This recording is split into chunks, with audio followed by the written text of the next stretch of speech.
Bonjour Philippe Parks et merci d'avoir accepté donc ce temps d'échange dans le cadre des élections municipales 2026 pour votre commune. Donc vous êtes candidat tête de liste Ensemble pour Saint-Georges. Est-ce que vous pouvez justement nous présenter un peu, vous présenter et présenter votre liste? Alors, j'ai 65 ans, bientôt 66, jeune retraité.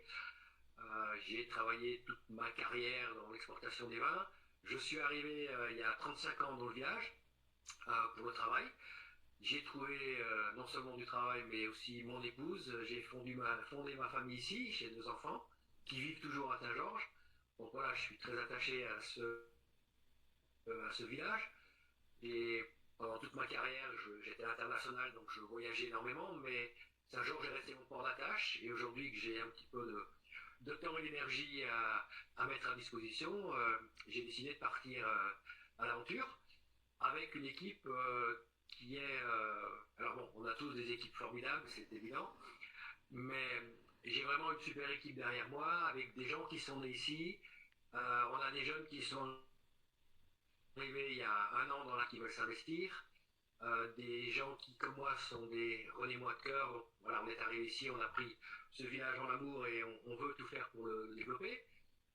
Une équipe très variée, le plus jeune à 25 ans, la plus âgée à 70 ans. Des gens de tous horizons, de toute opinion. On est sans étiquette et on le revendique. On est là pour aider et faire avancer notre village quand même, avec voilà, toute l'énergie d'une équipe. On a à peu près 10 personnes dans l'équipe. Nous, dans notre commune, on est 27 colistiers. On en a 10 qui ont déjà exercé des mandats, que ce soit ici, dans la majorité ou même dans l'opposition communale, et des gens qui ont exercé des mandats à l'extérieur. Donc un tiers d'expérience, deux tiers de visages nouveaux, d'idées nouvelles, d'enthousiasme nouveau. Donc voilà, c'est un peu l'équilibre entre les deux choses. Parfait. Et donc, une question assez précise qu'on aime bien poser justement aux listes, c'est comment vous voyez la place des habitants de votre village qui ne seront donc pas élus tout au long du mandat pour potentiellement vous faire remonter des choses, voire même décider sur certains sujets. Est-ce que vous avez prévu des choses particulières pour prendre en compte ce sujet-là? Alors intégrer les... Alors excusez, je parle de mes René-moi et les Revenez-moi, hein, c'est voilà, les habitants de la commune. Les intégrer dans nos décisions, c'est un des points forts et une des directives de notre équipe, du mandat qu'on veut faire. On veut les intégrer de plein de manières différentes. Bon, on a bien sûr aujourd'hui un conseil municipal des jeunes, des enfants, qu'on va transformer en comité des enfants. À l'opposé, on aura un comité des sages, où on va avoir également des anciens qui vont pouvoir nous apporter leur expérience, nous faire remonter leurs besoins. On aura également un comité des jeunes pour les ados de 10 à 18. On va aussi essayer de comprendre leurs besoins et d'intégrer ça dans nos politiques. On a aussi la volonté de créer des comités de quartier, c'est-à-dire d'avoir des référents quartier qui vont nous faire remonter les uns, parce que, bon, il faut savoir, la commune est assez vaste, on a énormément de petits quartiers, et donc on veut que les gens des quartiers nous fassent remonter leurs besoins, mais aussi qu'on puisse leur donner des informations. On a un réseau routier qui est très important, donc il y a des travaux régulièrement, donc l'idée c'est de cibler quartier par quartier, de les intégrer dans ce qui se passe, de les informer de ce qui se passe, mais aussi d'avoir une remontée de terrain pour qu'ils nous disent, eh ben, dans notre quartier on a ce type de soucis, qu'est-ce qu'on peut faire, avec une réunion par trimestre minimum, où on rencontre les référents quartier, et avec une obligation, c'est une charte qu'on s'est donnée, que toute question posée aura une réponse sous 10 jours. La réponse pouvant être, écoute, là, sur ce problème précis, j'ai pas la réponse aujourd'hui, je vois avec les services techniques, je vois avec les personnes compétentes, et je te réponds dans 10 jours. Mais vraiment pour les intégrer. Et la dernière des choses, c'est que nous voulons également, au sein du conseil municipal, dans les commissions municipales, d'intégrer des non-élus et les transformer en comité. Donc vraiment intégrer les gens aux décisions. Et s'il y a des décisions très importantes sur la commune, on est prêt à faire également des réunions publiques pour informer avec des votes. D'accord. Donc vraiment intégrer la population au maximum dans la prise de décision, dans les choses importantes. Tous les jours, la gestion au jour le jour, non, mais pour les éléments importants, oui. Intégrer la population, bien sûr. Très bien. C'est vrai qu'il y a certaines communes aussi, je ne sais pas si c'est quelque chose à laquelle vous avez réfléchi et qui s'adapte à la taille de votre commune, qui décident aussi, quand on dépasse un certain seuil, par exemple, d'investissement qui peut potentiellement endetter la commune sur plusieurs années, voire décennies, qui déclenche un vote, un référendum, à partir d'un certain seuil de dépenses important. Alors c'est vrai que c'est souvent le cas quand pendant les mandats, il y a des gros projets à prévoir, ce qui est peut-être pas le cas dans votre commune.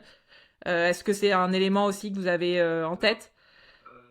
Si vous voulez, aujourd'hui, on a une situation privilégiée, parce qu'on est une des rares communes, je pense, dans la région Rhône-Alpes, qui n'est absolument pas endettée, qui a un surplus de finances, donc qui permet de financer. On a des travaux importants qui vont être réalisés. On a un nouveau restaurant scolaire qui est commencé, qu'on va finir sous le nouveau mandat.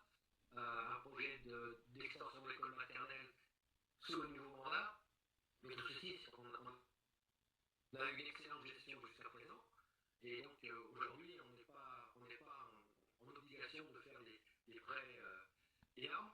Donc de ce côté-là, mais si on avait des besoins, effectivement, le fait d'avoir des non-élus dans les comités permettra aussi de les impliquer.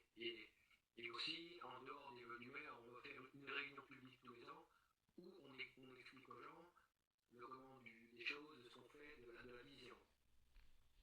Donc voilà. Très bien. Si effectivement on devait être amené, je ne sais pas, moi, à devoir financer, je prends toujours des exemples extrêmes, un aéroport, avant de le faire, on posera bien sûr la question à la population. Ok. C'est vrai que ce ne sera pas le cas. Très bien. Et dernier point, donc c'est la question du parrainage à la présidentielle. Alors, sauf erreur de ma part, j'ai vérifié avant, il semble que le maire sortant n'avait pas exercé son droit de parrainage en 2022. C'est un sujet qui est quasiment pas abordé pendant les campagnes, et pourtant c'est un droit qu'a le maire et que n'a pas les habitants. On est le seul pays d'Europe qui élit son président au suffrage universel direct qui n'a pas de parrainage citoyen. Donc c'est vrai que nous, on aime aussi demander aux futurs élus comment ils pensent se positionner par rapport à ça, et surtout, au-delà d'un nom ou d'une orientation, c'est plutôt comment vous prendrez votre décision le moment venu. Est-ce que ce sera une décision seule, avec votre conseil municipal, avec la population, et selon quels critères, selon vous, vous prendrez votre décision? Alors là, c'est la question piège, parce que d'abord, c'est la première fois que je me présente, donc c'est pas le genre de sujet auquel j'ai pensé avant. Pour moi, le parrainage, c'était pas une des priorités dans ma réflexion. Je pense, personnellement, que c'est pas au maire de décider tout seul qui c'est qui veut parrainer. Je pense que pour moi, si déjà il y a parrainage,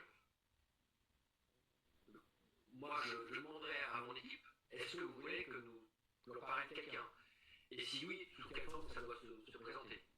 Et je pense que ce serait une décision collégiale. Maintenant, on est une petite commune. Je pense que les grands candidats, les grands partis ont déjà tout leur réseau et que je crois que c'est 300 parrainages. 500. Ou 500. Ouais. Ils ont déjà un petit peu leur réseau, les membres de leur parti qui vont leur apporter les 500 parrainages. Donc ce serait plutôt des candidats à l'extérieur des grands partis. Et là, comme dit honnêtement, c'est pas une chose à laquelle j'avais vraiment réfléchi, mais je pense qu'il faut le faire de façon démocratique en demandant au conseil municipal qu'est-ce que vous voulez faire, oui ou non. Et si oui, quels sont les candidats? Je poserai peut-être la question que vous voudriez absolument pas parrainer. Et quels sont ceux pour lesquels vous seriez d'accord, et à ce moment-là, peut-être procéder à un vote. Très bien. Eh bien, écoutez, merci beaucoup et bonne suite de campagne. Merci à vous. Merci de m'avoir donné l'opportunité de pouvoir m'exprimer. Et si vous avez d'autres questions, à votre fois, à votre disposition. Merci beaucoup.